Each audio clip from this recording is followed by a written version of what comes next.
Mix 106, time for Willie Waffle's Mix 106 movie reviews with our movie critic, Willie Waffle. A couple of movies for you as we start the really good movie holiday season. Our movies out this week, we've got Legend, starring Tom Hardy. Also, Chris Hemsworth stars in The Heart of the Sea. It's the bleakest, blandest, most depressing movie of the holiday season, so Merry Christmas to you. Well, that doesn't narrow it down too much. Which movie exactly are you talking about? It would be In the Heart of the Sea. Even worse than Love the Coopers? Oh, even worse than Love the Coopers, just simply because at least Love the Coopers made you giggle once, maybe twice. And this one doesn't. This one has no laughs in it? No, believe it or not, a whaling ship being attacked and destroyed by a big whale. There's just no laughs there. Now, explain this to me. Now, I can't quite figure out. I've heard some different people talking about this. Is this based on the book or the actual story, true story? It's kind of the story that inspired Herman Melville to write Moby Dick. Okay. So we see him seeking out one of the last survivors of the Essex, this whaling ship that is legendary. It suffered just this unfathomable maritime disaster about a whale that allegedly attacked the ship and fought back. And, of course, Melville wants to find out if this is true, and he finds the one person who can tell him the story, and we go back in time and we see kind of everything coming together in the 1820s, the captain, the first mate, how they're setting sail for glories and riches, but everything goes bad when the whale gets angry. I didn't know whales had emotions. Yeah, that's a little bit hard to believe in this movie. Because the whale looks about as bored as we are. It looks phony. And just the whole movie just needs something compelling going on. Visually it looks interesting. It's directed by Ron Howard. The guy knows how to put together a decent action scene. It's amazing to kind of see some of the visuals in this movie. Setting sail, doing all the sails and heading out to the ocean and the danger they face when they run into a storm or they run into something else like a whale. And visually it's got that visceral feel to it. We see just how disgusting it is to be on a boat like this in the 1800s. But there's no real compelling character here. There's no real stories among them that make you care about anything that happens in this film. So Ron Howard, who usually is really good at character development, you're saying didn't do a very good job developing characters? It's just not here. I don't think it's on the pages of the script. Huh. That's too bad, because I had a lot of high hopes, especially, Ron Howard movies, you can almost count on if you go, it's like, okay, this is going to be good.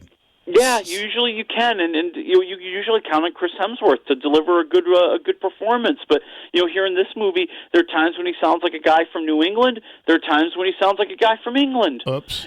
And by the time he finally gets around to the really good stuff, the audience is just lost. We don't care. And Chris Hemsworth lost like 50 pounds for this movie, didn't he? Yeah, because when you see what happens after the whale attacks the boat, ooh, yeah. So that's going to be fun to watch him take that off and then have to put it on to become another superhero. Well, that's the fun part, is putting it back on. Yeah. The fun part is not taking it off. Trust me, take it from someone who knows. So what do you give it? I'm saying 1 waffle. Wow, a Ron Howard movie at Christmas time and 1 waffle. Hey, don't blame me. I'm not blaming you. All right, do we have anything that saves the weekend? Well, I don't know if it saves the weekend. It's this movie Legend, which somewhat is kind of coming out nationwide this week, and it's the true story of Ron and Reggie Kray, the twins who ruled the East End of London gangster style in the 50s and 60s. And it's just one of these movies. It feels like a weak version of Goodfellas. It's like Goodfellas wasn't directed by Martin Scorsese. It was Goodfellas directed by the dude behind Alvin and the Chipmunks. It's not as compelling. It doesn't have those It doesn't have those stories. It doesn't have, anything interesting going for it. We just kind of fall into, it's kind of a triangle as the two brothers, are kind of splitting apart because they have different ambitions and there's a dame involved. Even with Tom Hardy. Well, Tom Hardy's good.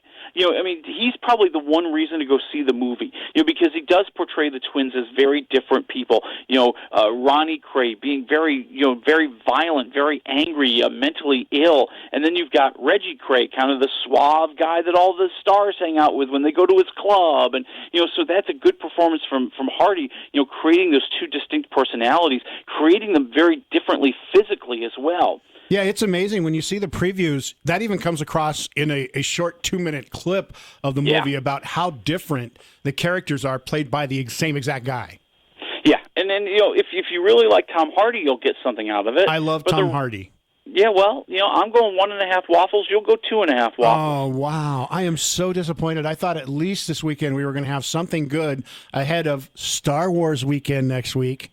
Well, and that's the thing. A lot of movie studios probably said, let's hold off on putting something out up against Star Wars, because that would be suicide. That would be silly. That would be crazy. Why would you ever want to compete with Star Wars? And yet, isn't somebody competing next week with Star Wars? Yeah, Tina Fey and Amy Poehler. That's what I thought. And the Alvin and the Chipmunks movie, which I'm just going to tell you right now, I don't care how much you pay me, I'm not going to see Alvin and the Chipmunks for a fourth time. Okay, I don't blame you one little bit. Yeah.